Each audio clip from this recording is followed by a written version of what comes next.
There is a tree in India that people protect, they do not cut. A tree that grows quietly in temple courtyards, village squares, river banks, and old ruins. Its leaves tremble even in the stillest air. Some say it breathes day and night. Some say gods live inside it. This is not just a tree, this is the people, one of the most revered trees in human history. Welcome to Treeline. I am your host Bhupendra Singh, and today we explore the story of Peepal, the sacred fig, a tree that connects biology, mythology, and philosophy.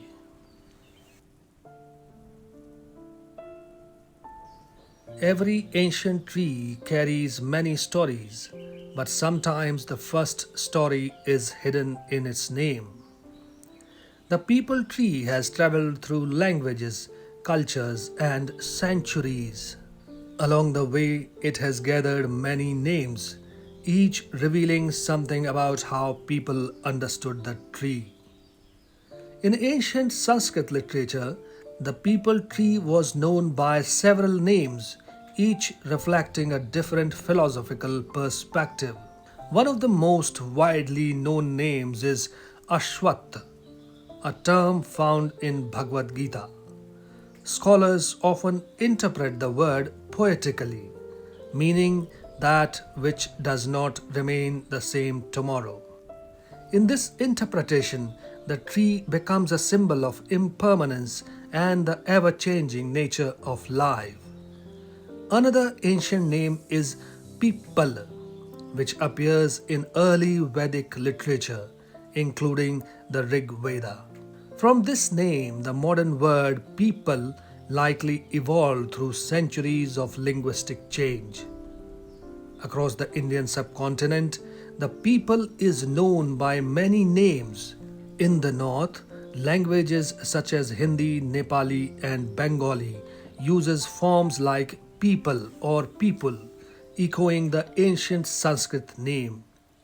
Moving westward into Gujarat and Maharashtra, the name becomes Peeplo or Pimpal, shaped by regional speech. Further south, the name changes more dramatically. In Tamil, it is Arasamaram, in Telugu, Ravi Chettu, and in Malayalam, Arayal. Yet, even here, the older Sanskrit name Ashvattha survives in religious and literary traditions.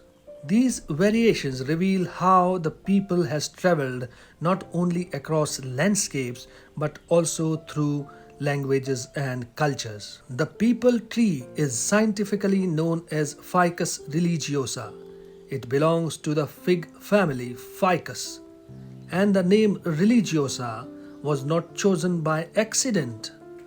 Across South Asia, this tree has been sacred for thousands of years. Few species carry a scientific name that acknowledges not only their biology but also their place in human history. Before we understand the story of a tree, we must first learn to read it. Every tree carries clues about its identity in the shape of its leaves, the texture of its bark, the spread of its branches, and the way its roots hold the earth. To read the people is to begin understanding one of the most remarkable trees in the natural world. It grows tall. Most mature trees reach 60 to 80 feet, sometimes even 100 feet or more. Above its branches spread wide, forming a broad canopy. But every tree has a signature, something that makes it unmistakable. For the people, that signature lies in its leaves, delicate, heart-shaped, with a long, elegant tip. They flutter constantly, even when the air feels still. Each leaf becomes a mirror of light, turning the entire tree into a shimmering canopy. Like every species on earth, the people has homeland, a place where its story first began. To understand the tree fully, we must travel back to the landscapes where it first took root.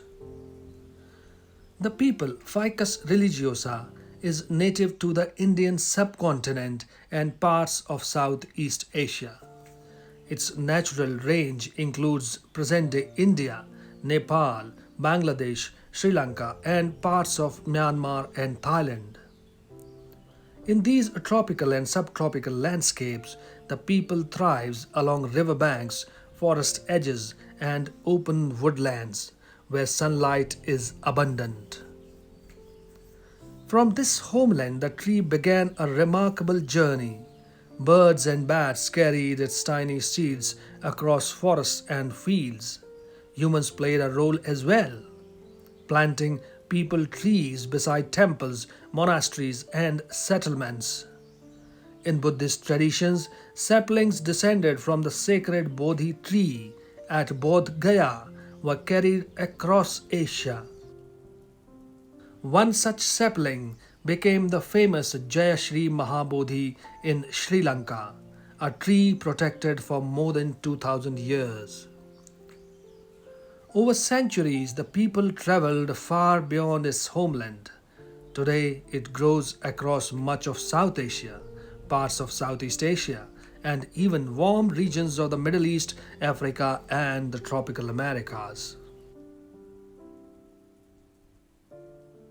Hidden within the figs of peepal tree lies a partnership that has endured for millions of years. Unlike most flowering plants, the peepal does not display its blossoms openly.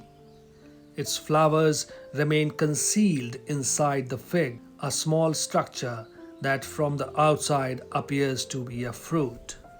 Inside this chamber are dozens of tiny flowers.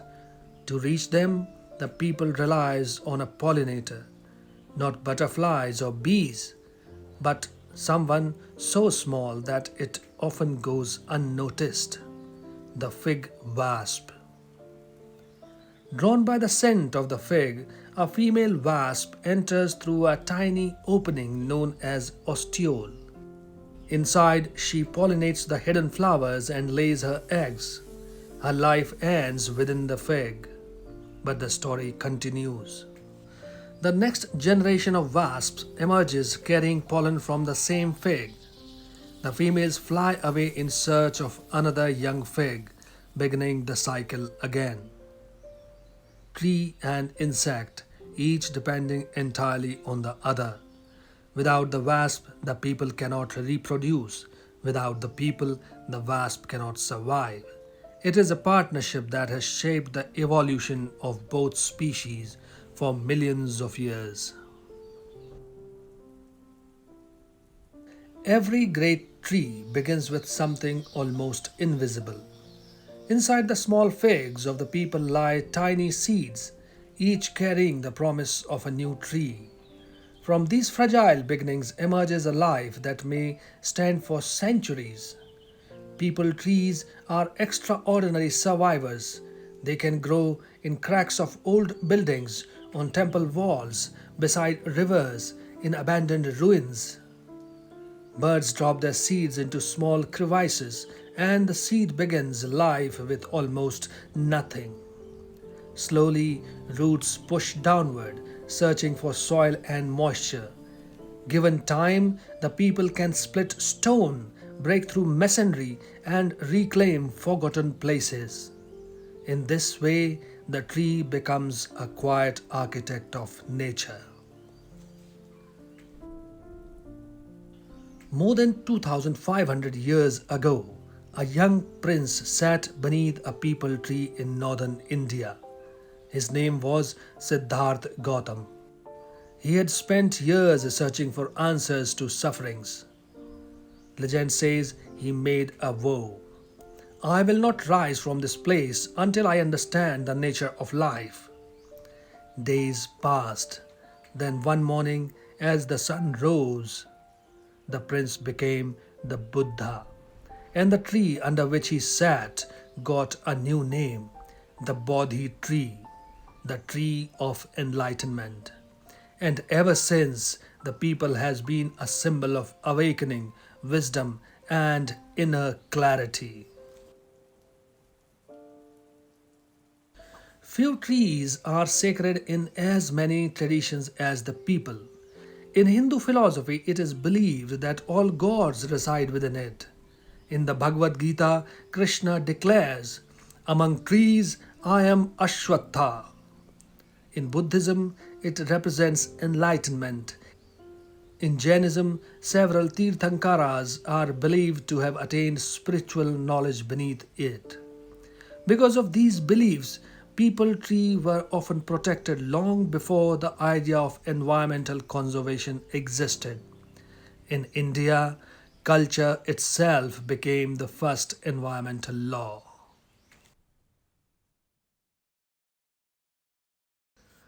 Many people believe that people trees release oxygen even at night. This belief has made the tree famous as a life giving tree. Scientifically, like most plants, the people releases oxygen mainly during the day through photosynthesis.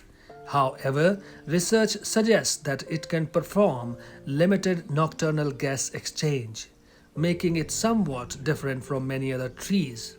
But perhaps the deeper truth lies elsewhere. A large people tree can produce enormous amounts of oxygen during the day, cool the surrounding air, support wildlife, and stabilize soil. In ecological terms, it truly is a life support system. A mature people tree is not just a plant, it is a living ecosystem. Birds nest in its branches, bats feed on its figs, insects pollinate its flowers. Its canopy creates shade where the entire communities gather. Village councils were once held beneath people trees. Travelers rested under them. Stories were told beneath their shade. In many ways, the people became the social center of traditional Indian landscapes. Today, it stands at a fascinating intersection. It is a botanical species, a religious symbol, a village landmark, a historical witness, and perhaps a promise for the future.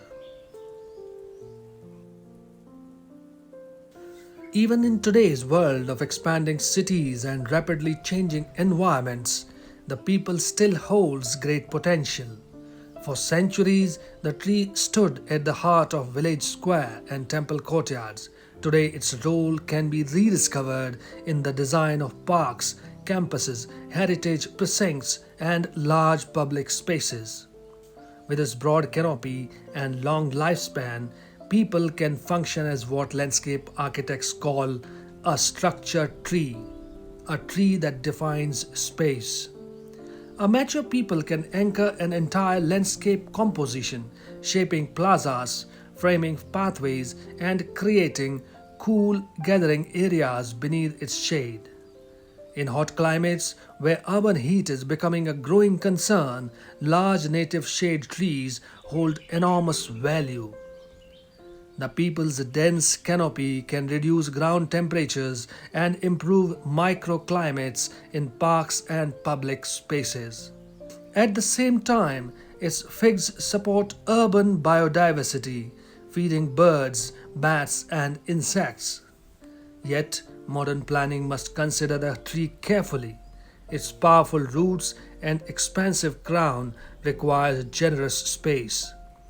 For this reason, it is best suited to parks, institutional campuses, riverfronts, and cultural landscapes where it can grow freely. Looking at the future, resilient cities will depend not only on technology but also on long lived native trees. In this vision, the people is not merely a relic of the past, it becomes a partner in designing cooler, greener, and more enduring cities. The people reminds us that trees are more than biological organisms. They are keepers of memory, places where people gather, places where ideas are born, places where civilization leave their quiet footprints. Perhaps that is why ancient cultures treated some trees as sacred. Because when we protect tree, we protect more than wood and leaves. We protect history, ecology, and wisdom. I am Bhupendra Singh. This is Treeline, where every tree is a story.